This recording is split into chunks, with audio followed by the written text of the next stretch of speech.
Selamat sore, kembali lagi di KPA Online Tamrin bersama saya Sandy Sopakua. Untuk pelajaran kita di sore hari ini masih sama bagian ketiga berjudul Dipahat di atas batu. Sebelum kita memulai pelajaran ini, mari sama-sama kita berdoa. Bapa kami di surga, terima kasih Bapa atas berkat-Mu hingga sampai pada hari ini.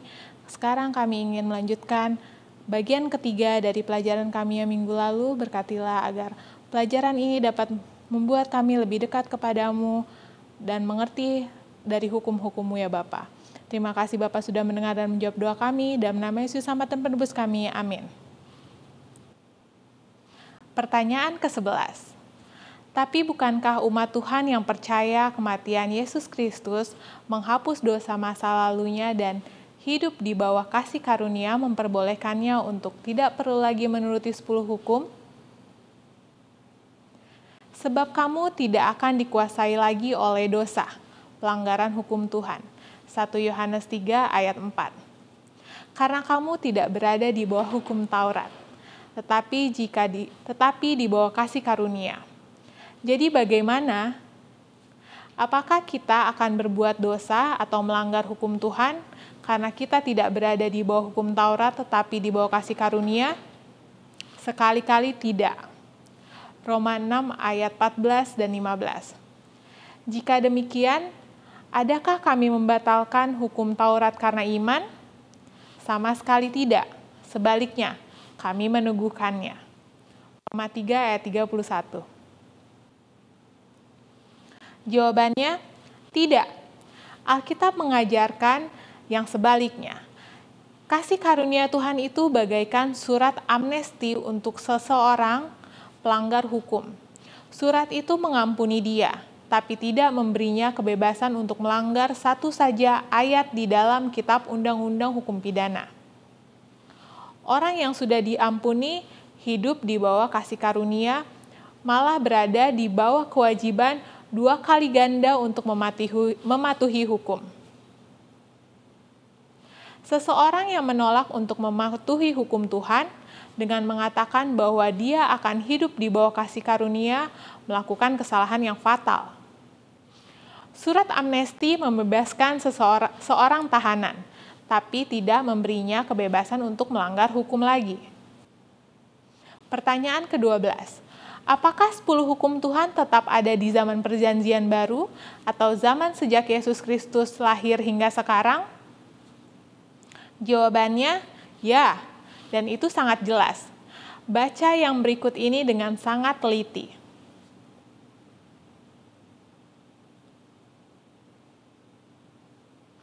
Perjanjian Baru, Perjanjian Lama.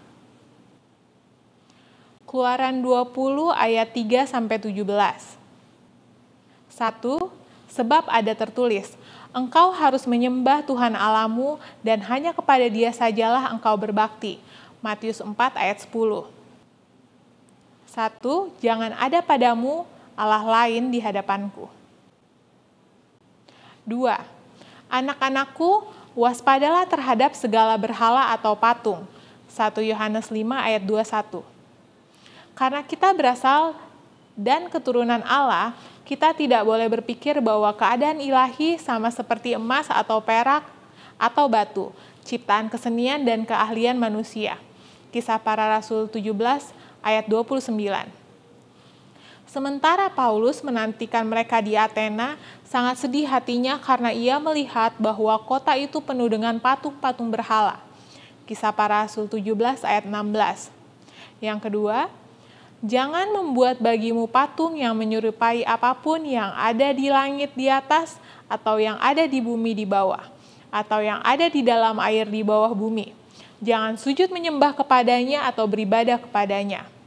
Sebab aku, Tuhan Allahmu, adalah Tuhan yang cemburu, yang membalaskan kesalahan bapa kepada anak-anaknya, kepada keturunan yang ketiga dan keempat dari orang-orang yang membenci aku. Tetapi aku menunjukkan kasih setia kepada beribu-ribu orang, yaitu mereka yang mengasihi aku dan yang berpegang kepada perintah-perintahku. Yang ketiga, agar nama Allah dan ajaran kita jangan dihujat orang. 1 Timotius 6 ayat 1. 1 Timotius 6 ayat 1. Yang ketiga, jangan menyebut nama Tuhan Allahmu dengan sembarangan, sebab Tuhan akan memandang bersalah orang yang menyebut namanya dengan sembarangan.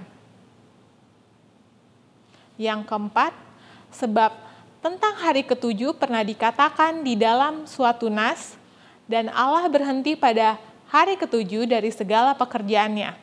Jadi masih tersedia suatu hari perhentian, hari ketujuh bagi umat Allah. Sebab barang siapa yang masuk ke tempat perhentiannya, ia sendiri telah berhenti dari segala pekerjaannya, sama seperti Allah berhenti dari pekerjaannya. Ibrani 4 ayat 4, 9, dan 10.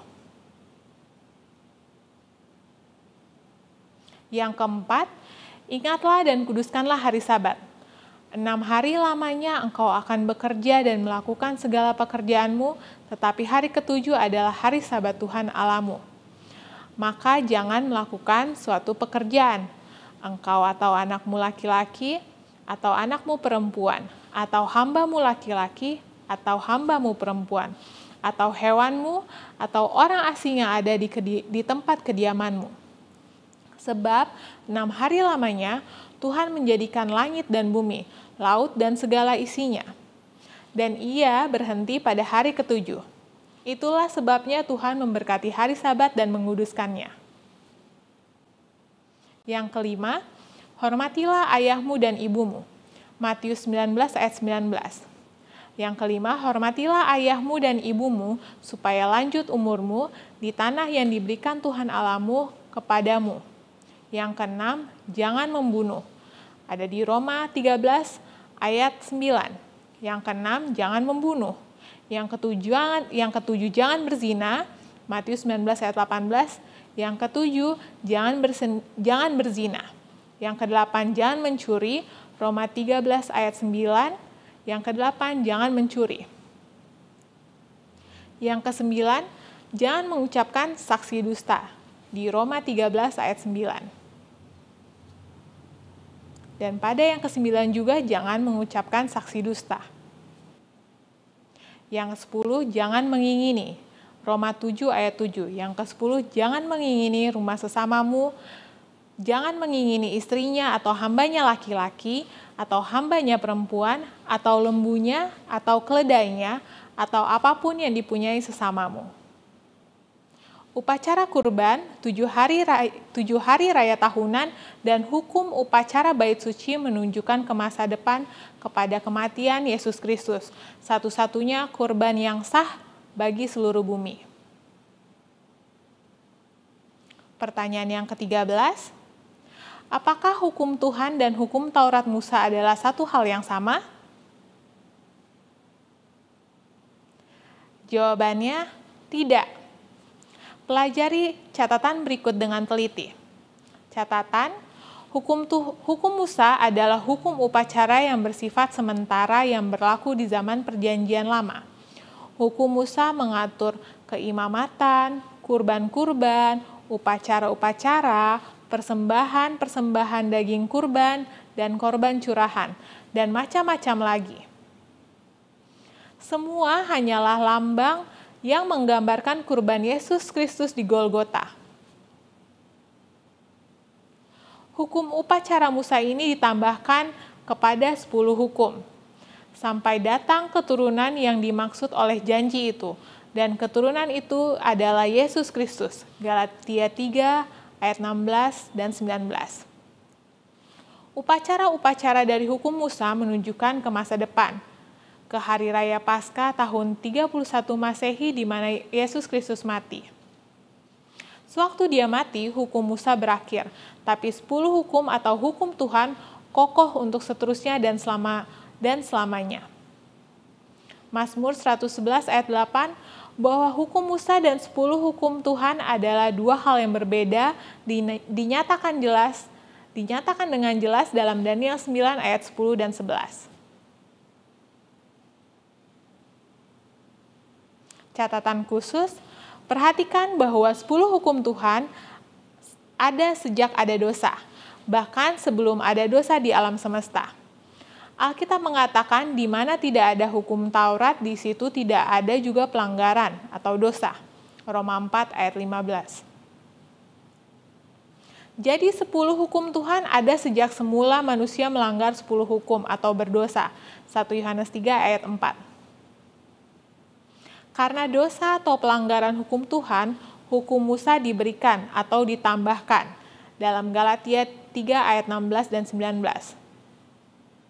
Sampai Yesus Kristus berubah menjadi manusia, datang ke bumi dan mati, 2 jenis hukum ada di sini, 10 hukum Tuhan dan hukum upacara Musa.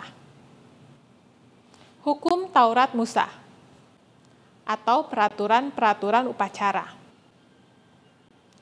Taurat Tuhan atau hukum Tuhan. Atau 10 hukum Tuhan. Disebut hukum Musa atau hukum Taurat Musa. Kisah Para Rasul 13 ayat 39, Kisah Para Rasul 15 ayat 5, 1 Korintus 9 ayat 9, Yosua 8 ayat 3, 1 Lukas 2 ayat 2 disebut perintah Tuhan atau pengajaran Tuhan. Matius 15 ayat 3, Wahyu 14 ayat 12, Yesaya 5 ayat 24 disebut ketentuan. Efesus 2 ayat 15, Kolose 2 ayat 1 disebut hukum utama. Yakobus 2 ayat 8 ditulis oleh Musa pada sebuah gulungan kitab. Ulangan 31 ayat 2, 2 Tawarik 34 ayat 15, 2 Tawarik 35 ayat 12 ditulis oleh Tuhan di atas batu. Keluaran 31 ayat 18, Keluaran 32 ayat 16 diletakkan di samping tabut atau ada di luar tabut. Ulangan 31 ayat 26 dimasukkan ke dalam tabut atau ada di dalam tabut. Keluaran 40 ayat 20 hanya sementara atau berlaku hanya sampai Yesus Kristus mati. Kolose 2 ayat 14, Ibrani 8 ayat 13, Efesus 2 ayat 15 kekal. Matius 5 ayat 17 sampai 19, Lukas 16 ayat 17, Mazmur 111 ayat 7 dan 8 ditambahkan sesudah ada dosa. Galatia 3 ayat 19 mendefinisikan dosa atau ada sebelum ada dosa. Roma 7 ayat 7, Roma 3 ayat 20 mendakwa dan mengancam. Kolose 2 ayat 14 tidak berat. 1 Yohanes 5 ayat 3. Tidak menghukum atau menghakimi seorang pun. Kolose 2 ayat 12. Menghakimi semua orang. Yakobus 2 ayat 10 sampai 12. Pengkhotbah 12 ayat 13 dan 14. Bersifat lahiriah. Ibrani 9 ayat 13. Bersifat manusiawi. Ibrani 7 ayat 16. Bersifat rohani. Roma 7 ayat 14. Sama sekali tidak membawa kesempurnaan. Ibrani 7 ayat 19. Tidak mungkin menyempurnakan. Ibrani 10 ayat 1. Sempurna. Mazmur 19 ayat 8.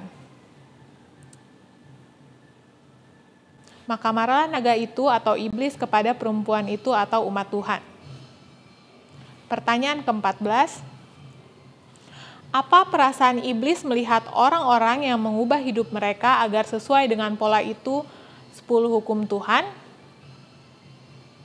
Maka marahlah naga itu atau iblis kepada perempuan itu atau umat Tuhan, lalu pergi memerangi keturunannya yang lain yang menuruti hukum-hukum Tuhan atau 10 hukum. Wahyu 12 ayat 17. Yang penting di sini ialah ketekunan orang-orang kudus yang menuruti perintah Tuhan.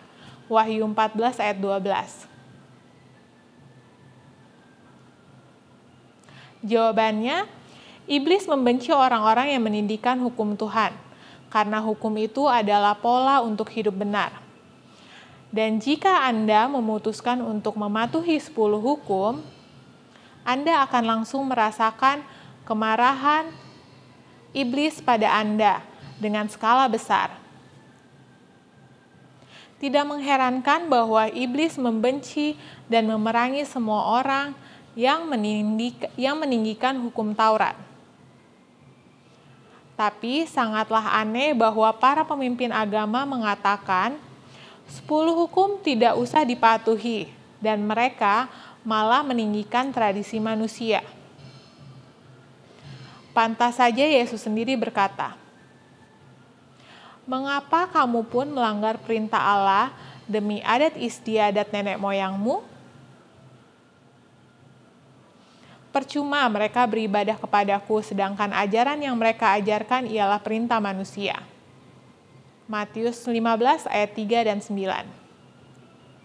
Dan Daud berkata, "Waktumu untuk tidak telah tiba, waktumu untuk bertindak telah tiba ya Tuhan. Karena mereka telah merombak Tauratmu." Mazmur 119 ayat 126. Umat Tuhan harus bangun dan memulihkan 10 hukum kepada posisinya yang semula. Ditinggikan. Sangatlah bodoh bila generasi sekarang menganggap mereka boleh melanggar 10 hukum Tuhan dengan seenaknya.